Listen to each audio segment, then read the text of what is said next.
Hello friends, hope you find yourself fit and well at your home with your family. बच्चों, पिछली कक्षा में हमने ग्रामर में मॉडल ऑक्सिलियरीज, जिसे हम शॉर्ट फॉर्म में मॉडल्स कहते हैं, तो मॉडल्स में हमने मे का प्रयोग सीखा था, यूज ऑफ मे। आज हम मॉडल्स में यूज ऑफ कैन सीखने जा रहे हैं। अब आप लोग अपनी अपनी कॉपीज निकाल लें, हाथ में पेन्स ले लें और लिखना शुरू करें। पॉइंट नंबर 1, मे की तरह कैन का अर्थ भी सकना होता है। जैसा कि हम जानते हैं कि मे का मतलब होता है सकना, ठीक है। तो मे की ही तरह कैन का अर्थ भी सकना होता है। अब हिंदी में सकना के रूप अनेक हैं। आप सकना को कई रूपों में चेंज कर सकते हैं टेंस के अनुसार, काल के अनुसार, जैसे सकता है, सकती है, सकते हैं, सकते हो, सकता हूं, सकती हूं आदि, ठीक है। पॉइंट नंबर 2, कैन का प्रयोग प्रेजेंट टेंस में होता है।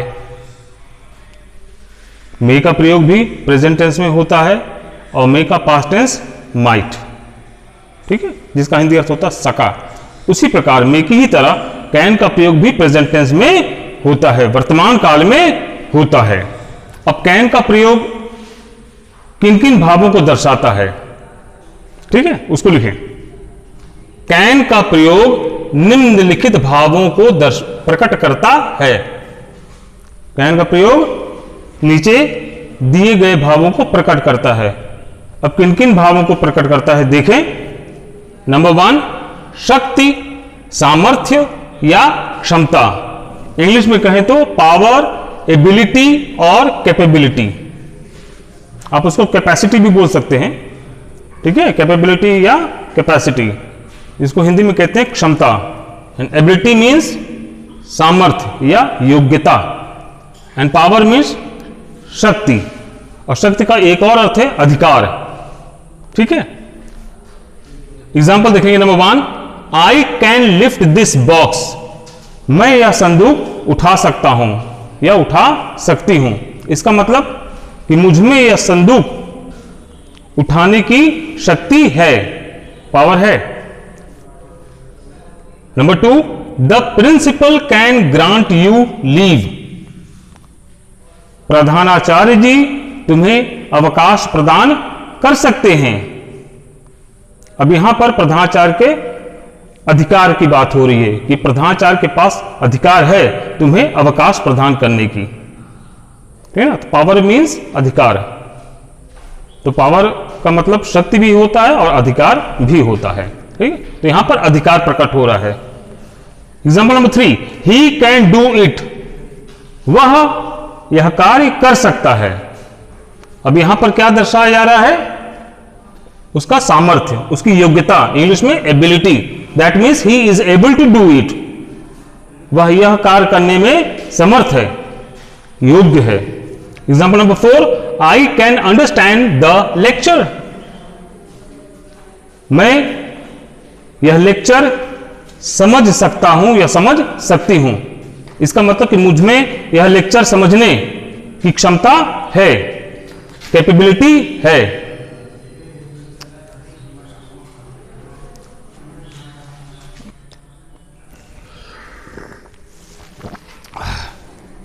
हाँ तो बच्चों, तो आप समझ ही गए कि आई कैन अंडरस्टैंड द लेक्चर, मैं यह भाषण, मैं यह लेक्चर समझ सकता हूं या समझ सकती हूं। यहां पर क्षमता प्रकट की जा रही है ना, कैपेबिलिटी, कैपेसिटी, कि मुझ में यह लेक्चर समझने की क्षमता है। नंबर 2, कैन का प्रयोग और क्या प्रकट करता है? अनुमति, परमिशन, विशेष करके परमिशन देना, जब परमिशन देने की बात होती है। जैसे for example number 1, you can go home now. तुम अब घर जा सकते हो।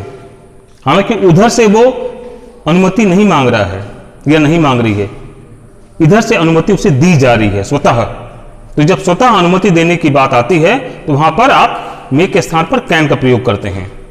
जैसे कि यहां पर है कि you can go home now, तुम अब घर जा सकते हो, अर्थात तुम्हें अब घर जाने की अनुमति है। Number 2, she can use my pen, वह मेरी कलम इस्तेमाल कर सकती है, वह मेरी कलम का प्रयोग कर सकती है, यानी कि मेरी ओर से अनुमति है उसे मेरी कलम का प्रयोग करने की।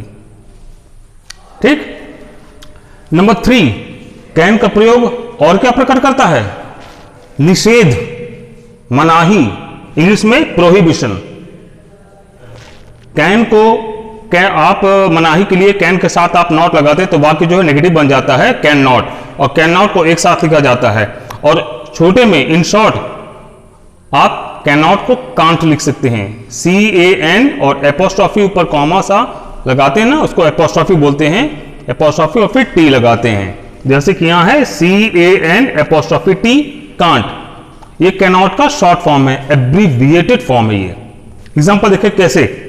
नंबर 1, यू कैनॉट या can't smoke in the train, तुम रेलगाड़ी में धूम्रपान नहीं कर सकते हो, या आप रेलगाड़ी में धूम्रपान नहीं कर सकते हैं। यहां निषेध है, निषेध प्रकट हो रहा है। Example number 2, he cannot enter my room, वह मेरे कमरे में प्रवेश नहीं कर सकता है, अर्थात उसके लिए मनाही है। तो यहां पर प्रोहिबिशन प्रकट हो रहा है, निषेध प्रकट हो रहा है। तो इस प्रकार से हमने जाना कि कैन का प्रयोग क्या क्या प्रकट कर सकता है। कैन का प्रयोग प्रकट कर सकता है शक्ति, सामर्थ्य या क्षमता, अनुमति या फिर निषेध। फिर से दोहराऊंगा, शक्ति, सामर्थ्य, क्षमता, अनुमति या निषेध। इंग्लिश में कहें तो क्या क्या प्रकट करता है? पावर, एबिलिटी, कैपेबिलिटी और कैपेसिटी, परमिशन और प्रोहिबिशन। समझ गए? अब आप आज के इस पढ़ाए गए पाठ को और इसकी डेफिनेशंस और एग्जाम्पल्स को घर पर बखूबी पढ़ेंगे और समझने का प्रयास करेंगे। और यदि किसी प्रकार की दिक्कत आती है तो बेझिझक होकर पूछ सकते हैं। तो आज के लिए इतना ही। अगली कक्षा में हम आगे का पाठ पढ़ेंगे और जानेंगे। Thank you.